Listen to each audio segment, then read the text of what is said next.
Hello sir, I am Nindu Krishna K and my topic for the presentation is a deadlock-free routing algorithm for dynamically reconfigurable network on-chip. I am going to discuss about the routing in network on-chip architectures that use irregular mesh topologies with long-range links. These topologies create difficult conditions for routing algorithms, as standard algorithms assume a static regular link structure and exploit the uniformity of regular meshes to avoid deadlock and maintain routability. In this seminar, I am presenting a novel routing algorithm that can cope with these irregular topologies and adapt to the runtime LRM insertion and topology reconfiguration. In addition to this, a selection function that uses local topology data to adaptively select optimal path is also introduced. So we are introducing a new routing algorithm for NOC. The motivation behind the development of NOC is that due to technology scaling, more and more elements are introduced on the single chip. Therefore, complexity of the system on chip architectures is increasing.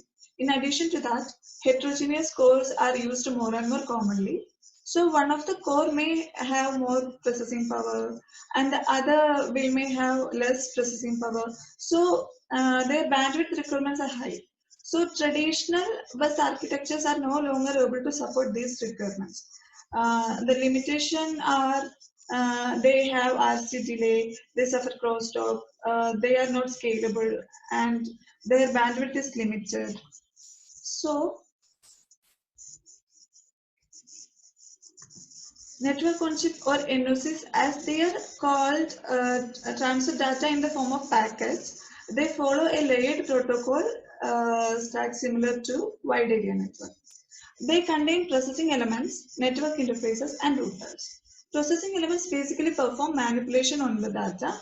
Network interfaces connect processing elements to the router, and routers route the data packet over the network. But they are different than wide area network in the sense that they have stringent area and power requirements. Next is routing. The idea of routing is that how I select a path from a source to a destination in a given topology. What are the desirable characteristics of a good routing algorithm?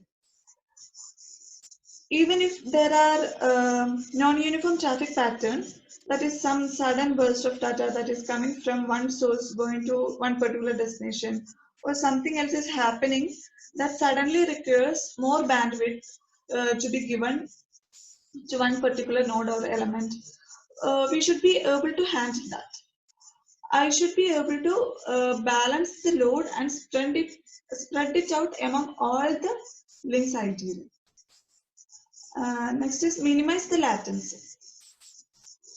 If the data is getting from A to B after a long duration, it is not acceptable. The other thing which is desirable is fault tolerance. Now, the deadlock. Deadlock is a scenario where there is no forward progress. It is caused by circular dependencies on the resources, and it is happening when each packet waits for a buffer occupied by another packet in the downstream.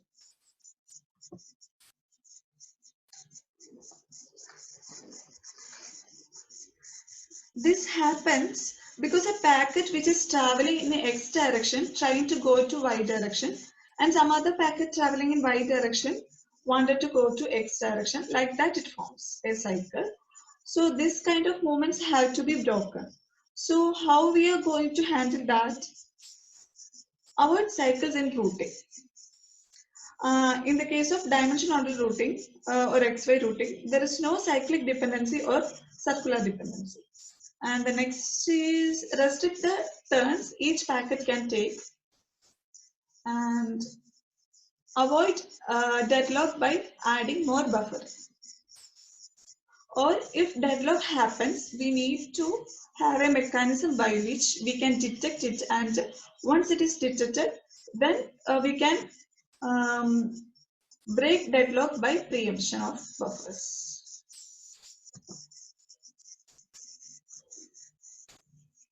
Here we are going to consider irregular mesh topology. The choice of topology is more important than the choice of router design, since the topology determines the shortest path through the network and the related energy and latency cost. By performing analysis of the frequency and magnitude of communication between processing elements for a specific application, we can calculate the optimal location to insert long-range links into a standard mesh.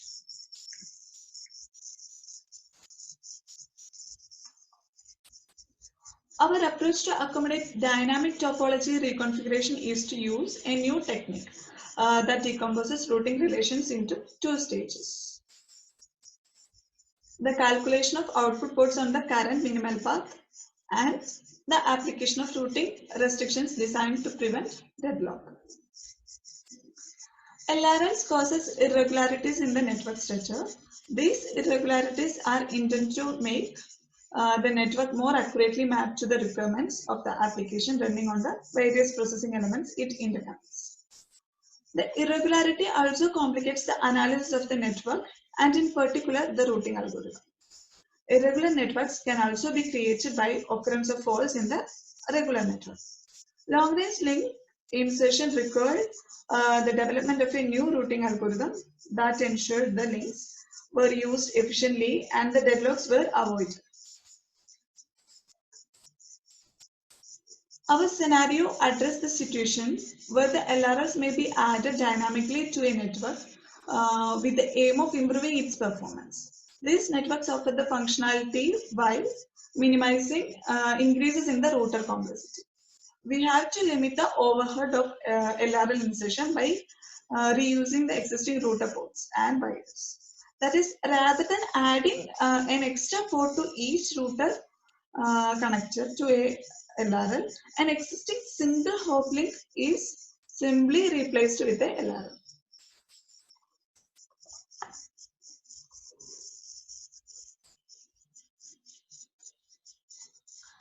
In this figure,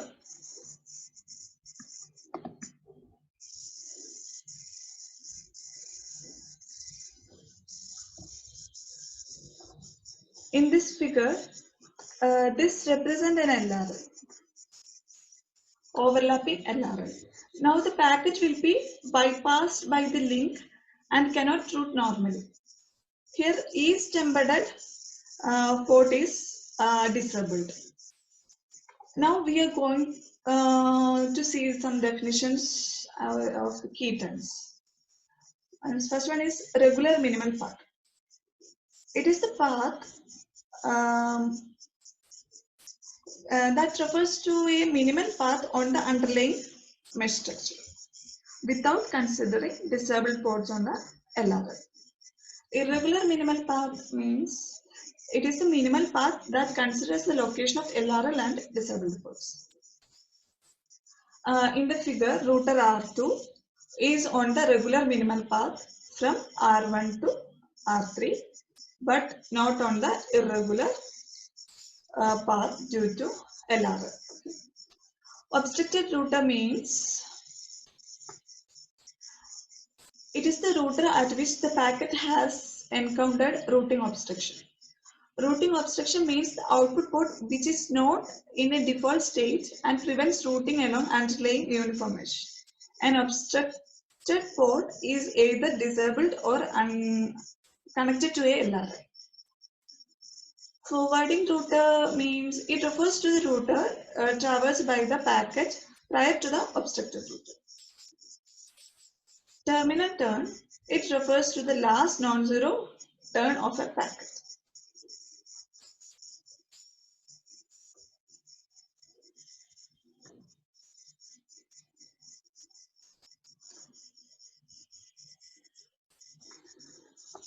And here, about routing, we have three types of routing. Deterministic routing, oblivious routing, and adaptive routing. Deterministic routing, in the case of deterministic routing, whenever there is a packet from A to B, all the packets from A to B travel in the same route irrespective of the current topology of the traffic condition or the traffic condition.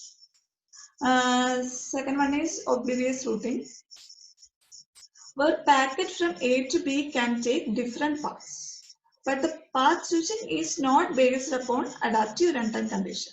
So let us say the first packet from A will go through R1, means route 1, second packet given through R2, third through R3. So this preferred R1, R2, R3 like that.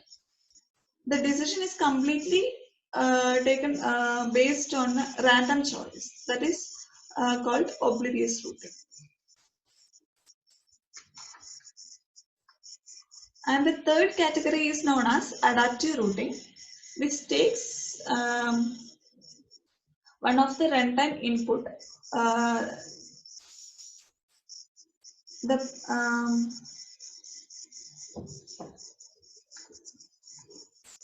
Means it take care of the runtime input, that is the present traffic.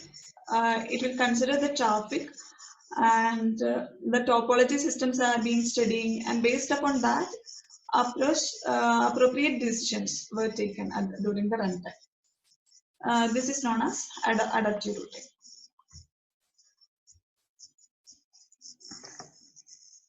Then deadlock-free routing means a deadlock occurs when a flit or packet is waiting for a resource that will never be released. And this can paralyze an interconnection network. To mitigate this, it must be ensured that deadlocking or resources dependency cannot occur, or to employ a means of deadlock detection and recovery.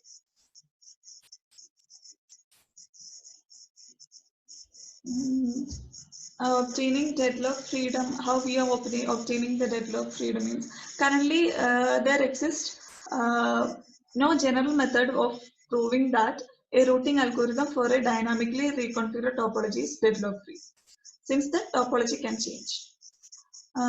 Then we do the following. We establish that the algorithm is deadlock free on the underlying uniform mesh topology using existing proof techniques. Then enumerate the extra turns required to maintain the routability when topology changes are introduced. Next, show that these extra turns do not affect the initial proof.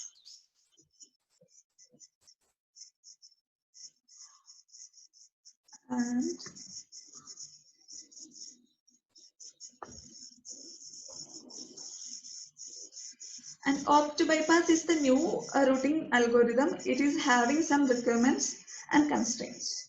The operational requirements are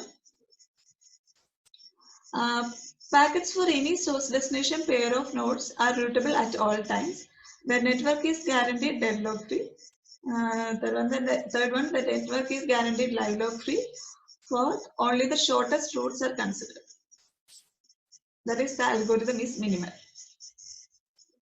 The first three requirements are essential for all routing algorithms. And requirement 1 implies that we must construct an adaptive routing algorithm.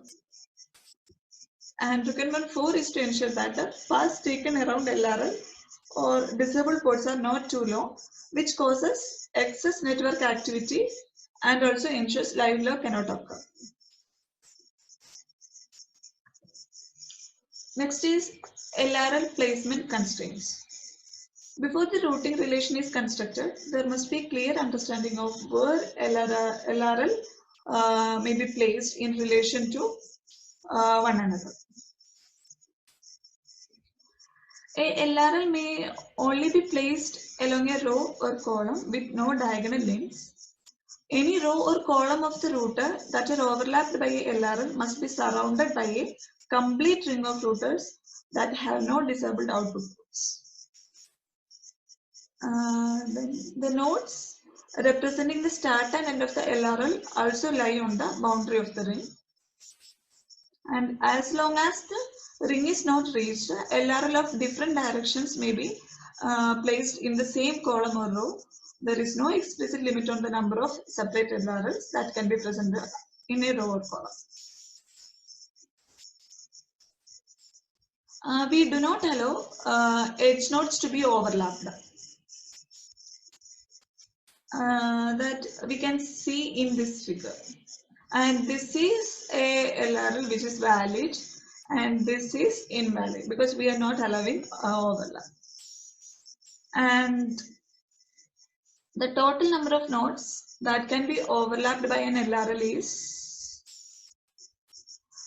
given by k square by 2 minus k, where k is the diameter of the mesh.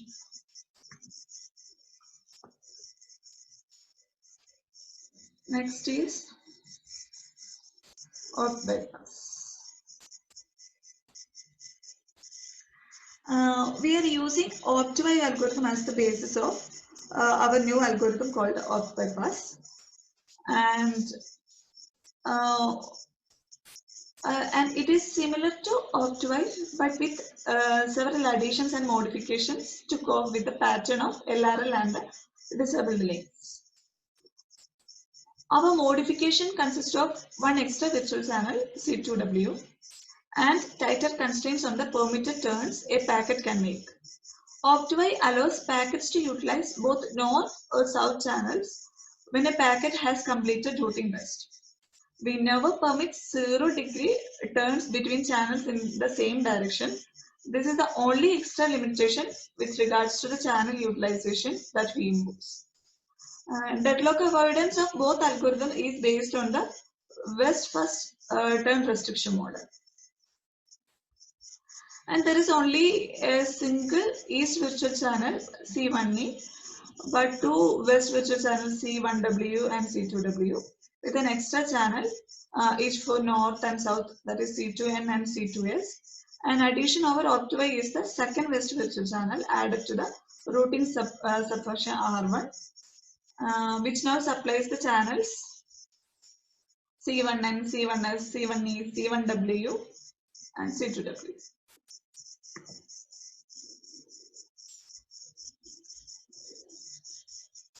And when a disabled port is encountered, the packet must be routed around it.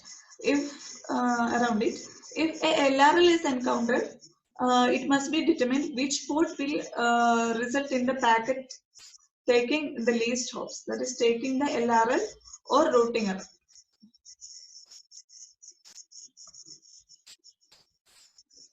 And here we present an algorithm in pseudocode that demonstrates the computations carried out by routing algorithm.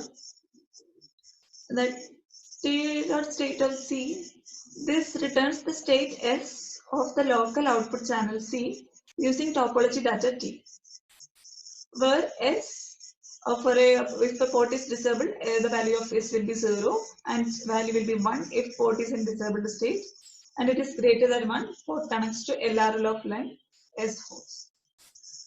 State of C1, C2 returns the state of the output channel C2 on the router reached using the channel C1 using topology data T. Perpendicular of C means returns the output channels that are perpendicular in direction to the channel C. Displacement of C, N, number of hops a packet must travel along the channel C until it's no longer displaced from node N in channel C's dimensions.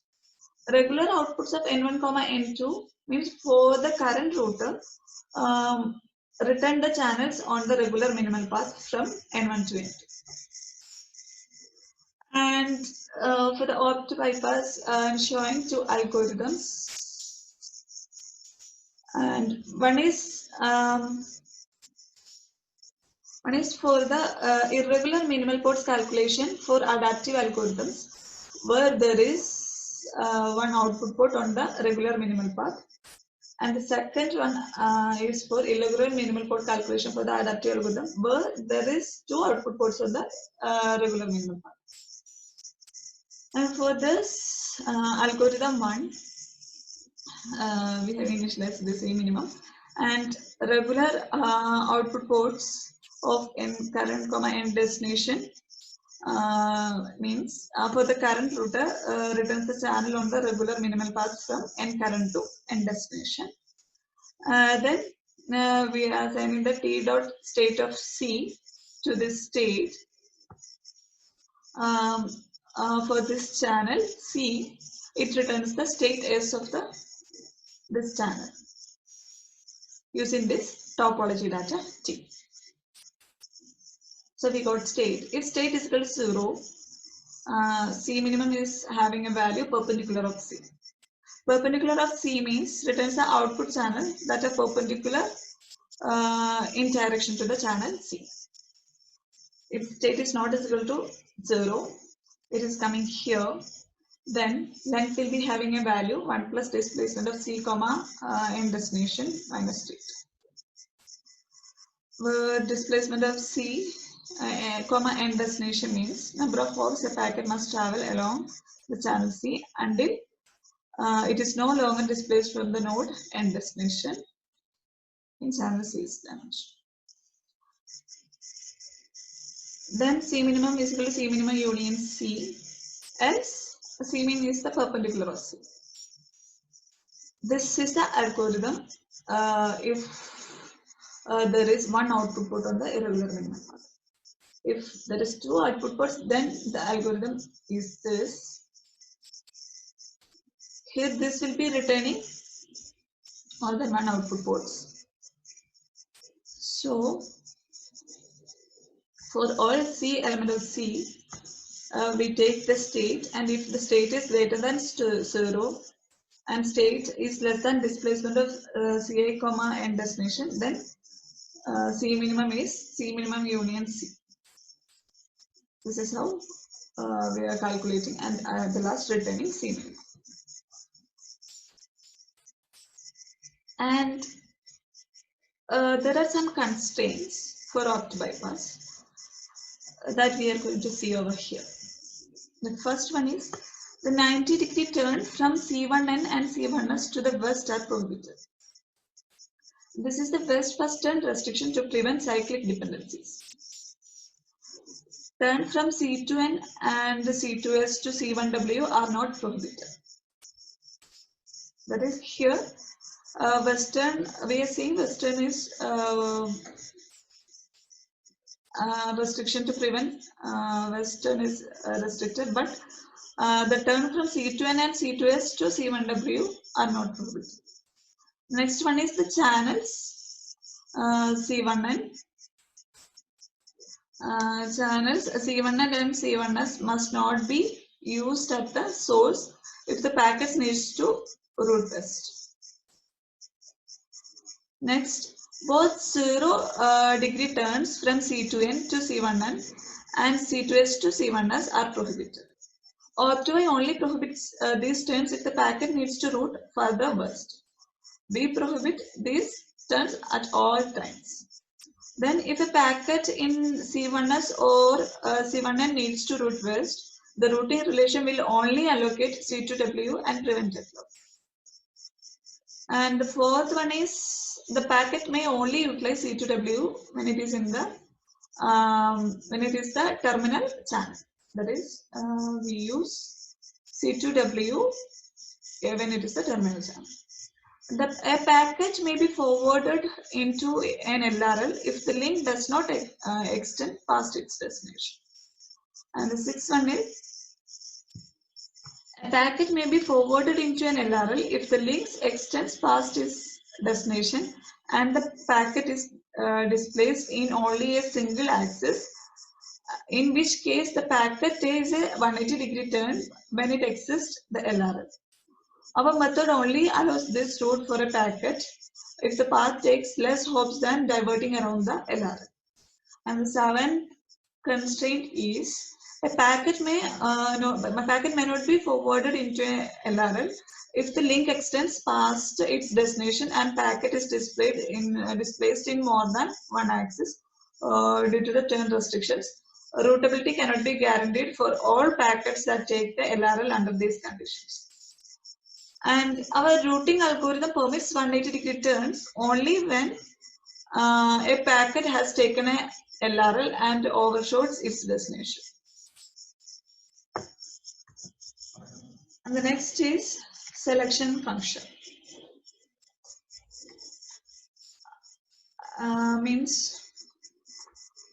Consider this case where inside a mesh, we are now currently our focus is on the router number 5 and our destination is router number 10. I could travel either through 9 or through 6. So this is a small segment of a 4x4 mesh NOC. Your routers are from 0 to 15 and for the time being we are considering a small segment of it. So there are multiple possible paths for a packet in a router, which one to choose, and that is what is known as the selection strategy. We have two paths, which one to choose, that is selection strategy. And the adaptive routing function will return a set of possible channels, and we collect feedback from neighbors. And we collect the feedback from neighbors, and based upon that, one of the input is output is being chosen. This is called the output selection strategy.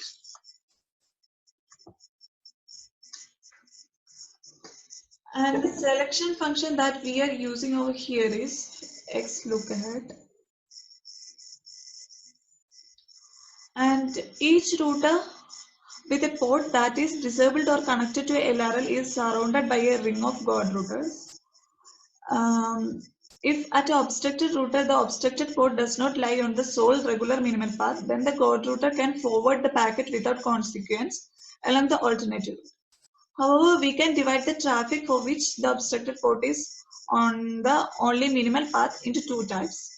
The first one is the obstructed router is only router connected to the guard that lie along a regular minimal path for the packet.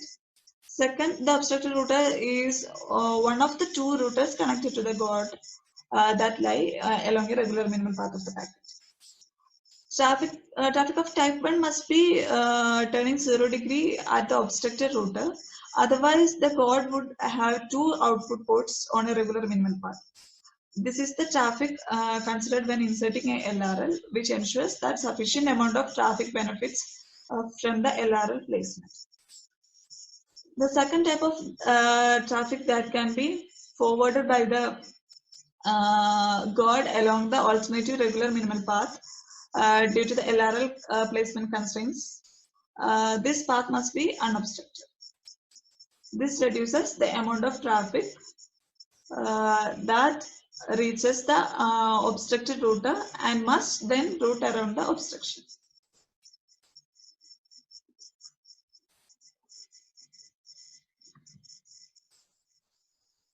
Next is the proof of deadlock freedom.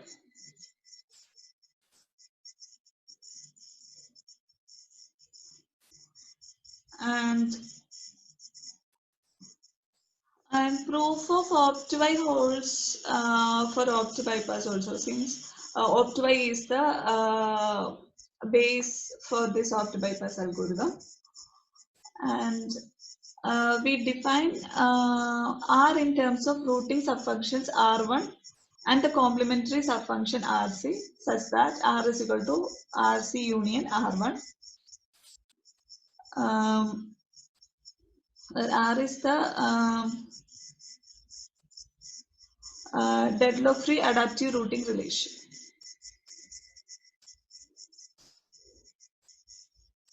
And there are many channel dependencies. They are direct dependency, indirect dependency, and cross dependency.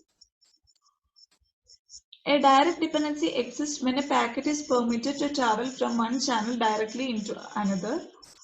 An indirect dependency exists between a non-adjacent channels, CI, and CJ, when a packet travels from its source to destination first using a channel CI and last CJ, and also there are these are the only channels supplied by cross dependency. It occurs when R1 and RC share channels. As channels are not shared between the two subrelations in opt bypass, we do not consider this kind of dependency. And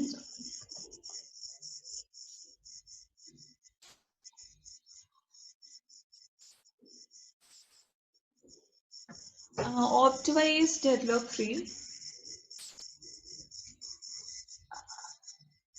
and now we will see that our additions to the algorithm do not affect the properties that guarantee it is deadlock free. That is, we are going to prove here. That is, we are going to derive here to prove that the opt bypass algorithm we introduced is also deadlock free.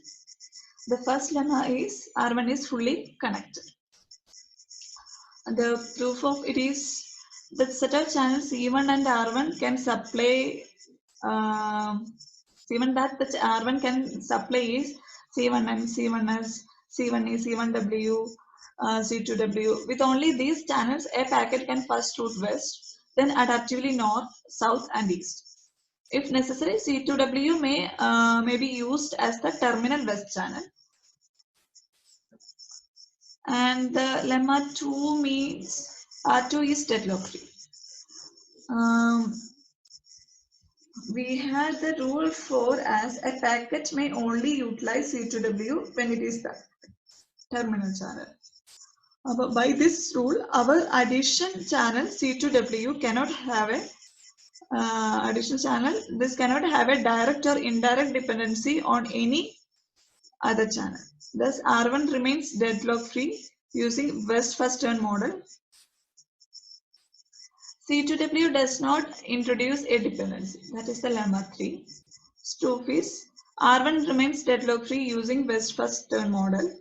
And rule 4 ensures that C2W cannot have a direct or indirect dependency on any other channel and thus does not introduce a cycle. And lemma 4 is the modification to constraint 3 does not introduce a cyclic dependency.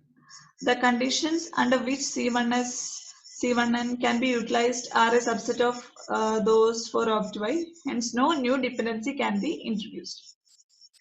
And lemma 5 is the permitted 180-degree turns do not introduce cyclic dependencies. And our theorem, we reached the conclusion that opt bypass is deadlock free from the lemma 1 to 5 and the original lemmas of opt-by. By considering all this, our opt bypass is also deadlock free. Means the base routing or relation opt-by was already deadlock free, and our modifications to the algorithm is not introduced any cycles. So this is the proof for deadlock free of our opt bypass routing algorithm. Next is the operations of the algorithm. And we now consider 3 interesting scenarios where our algorithm is optimized to ensure that traffic takes LRLs whenever it is beneficial and avoids disabled ports caused by the insertion of an LRL over routers that form part of its regular path. For each scenario, we consider 2 cases. In cases where only one minimal ports exist and an obstruction occurs along it.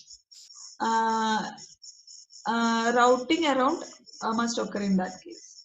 And next is when 2 potential ports exist, we will see that our algorithm always chooses the one that is unobstructed.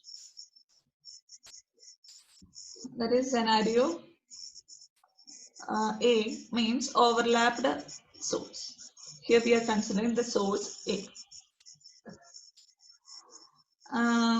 This scenario occurs when a packet is generated at a router with a LRL extending over it. LRL is extending over it.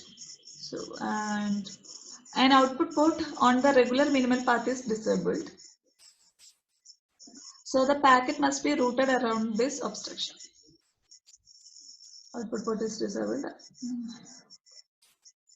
So if the destination is destination 1, we have two destinations, destination 1 and destination 2. Under this scenarios, for the destination 1, the only output port on the regular minimal path is disabled.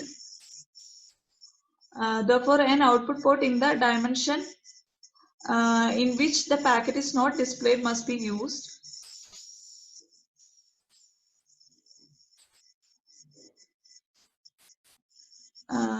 This will result in 2 hop penalties. If we are considering destination 2 from source A, if there are 2 ports on minimal path, there is another output port on a minimal path that must be unobstructed due to LRL placement constraints. The packet will be allocated that port and routed with no hop penalty. And the scenario B is next hop's nominal port disabled by LRL. For that source B, we are considering. This scenario occurs where a packet's path is perpendicular to a LRL and its next hop would take it to a router with a disabled output port. And for this also, we are taking destination 1 and destination 2. For the destination 1, the only output port on the regular minimal path is disabled at the next hop. The actions are same as for the overlapped source discussed above. However, the hop penalty is avoided since the forwarding router is aware of the state of the output ports of the obstructed route. The packet is then routed along the adjacent row or column that is not overlapped and avoids the obstruction. As the forwarding router must have 2 ports on the port's regular minimal path, there is no hop penalty in this situation.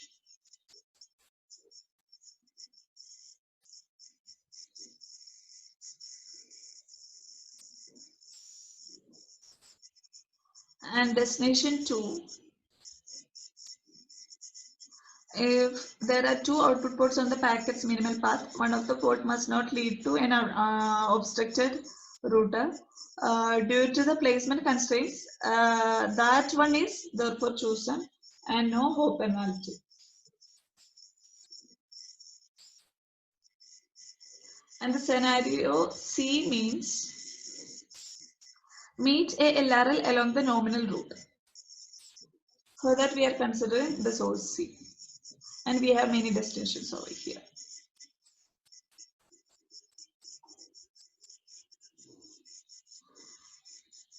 The next hop along the packet's regular minimal path leads to an LRL in the direction of regular minimal path.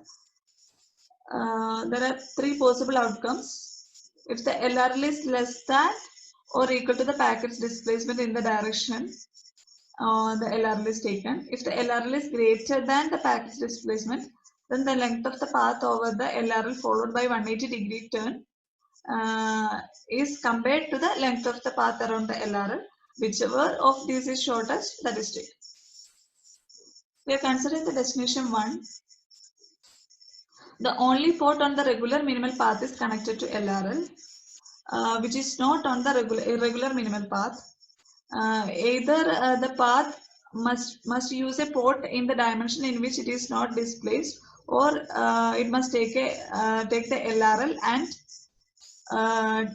turn 180-degree at the exit point.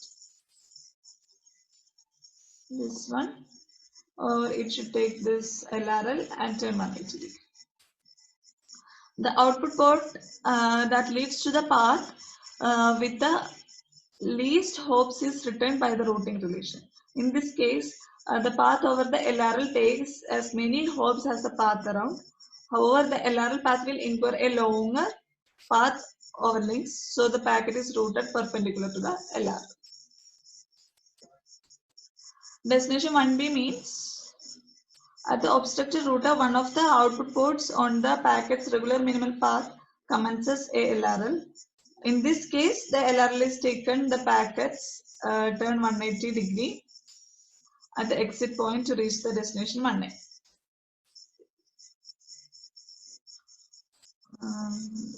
And next is destination 1C. The length of the LRL is equal to the packet's displacement along the axis. Therefore, LRL is a minimal path to the destination and is allocated to the packet. Then destination 2, the length of the LRL is greater than the packet's displacement, and there exists another port on the regular minimal path. In this case, packet is routed around the LRL.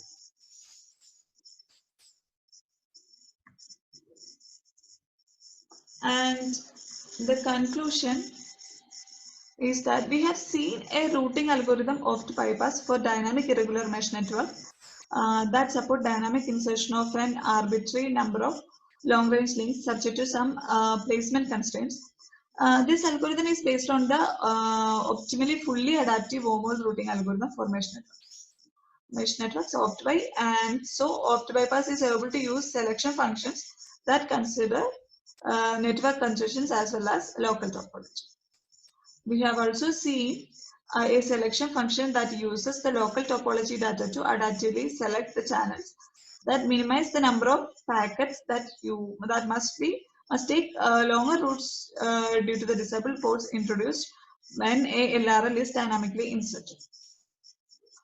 And in this, the mean input buffer saturation was reduced by 5.4% with a total reduction across the network of 6.5%.